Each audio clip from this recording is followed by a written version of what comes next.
Go far enough back, and though the world, though full of life and humans not too dissimilar to those that walk today, would be entirely unrecognizable. Paths made of tar mined deep from the earth's flesh, artificial spires made of the earth's pulverized bones, skies choked with the gaseous form of the earth's blood, and the magic so muted and dead that humans who lived in those days knew not but work in death, spending their time forcing each other into fear as those above them ground their souls to dust, and ground at the chains of something terrible and ancient. Even something as ancient as the earth can reach its breaking point, and with just one last push, its mind shattered.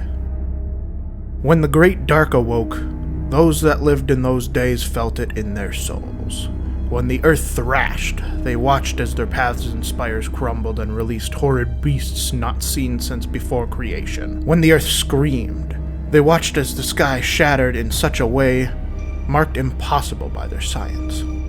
When the earth broke, and the greatest master of the deepest hells of the world was freed, it gazed upon the earth's abusers, and their minds shorn from them like a razor slicing through a beard. Mercifully, they knew not what came next, for the earth then belonged to the demons. The gods, separated and apathetic as they were towards the world, watched the chaos with a growing sense that they had not felt in eons: pity. They could not simply sit by and watch as the eldest of their number lost its mind. They could not sit by and watch as their creations be reduced to what they were made from, nor as their keepers, the humans, whose only true crime was forgetting a time before the gods abandoned them, were torn apart. And most of all, they could not simply sit by as their ancient enemies had their way with the world. They entered the open space that couldn't even be charitably called the heavens anymore with a thunder that hadn't been seen since the most ancient of creation myths. There, taking up tools and magics more ancient than the first thought, they worked together once more to create the greatest work. When the sounds of creation subsided, the fruit of their efforts strode from the forge fires and looked upon their creators with purpose. There stood the pinnacle of humanity, and the first of the mystics who bent magic to their iron will. There stood Aros.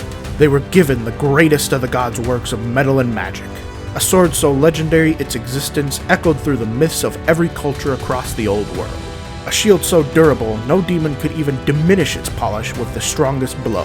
An armor so brilliant that it chased the dark away, even when entirely separated from any light source. Determined, destined, Aros strode into the shattered earth, and began their work freeing both the most ancient god and the citizens of the world alike. Each step of their liberation reconquest across the earth survives even to this day in the stories we tell our children and our own traditions. From the battle that resulted in the making of the Great Scar, to the contest of wits that started the world's Mind Summit, to the magic contest that resulted in the creation of spells that mystics everywhere are still trying to uncover. With shining hand they wrote the first legends of our world, and when the earth rested once more, and the demons were driven back and the greatest champion of the dark once again sealed, they helped the humans that still existed settle their minds and settle into their new lands. Only then did they allow themselves to rest. To a mountain none knew the name or location of they went, and there they rest to this day. We survive them as the continuation of their work. We, the mystics, must guide the new world with care and love, for the tides of the demons must be held back. For the great old enemy can never be allowed to be free again, for we must never abandon the world, as those before us once did.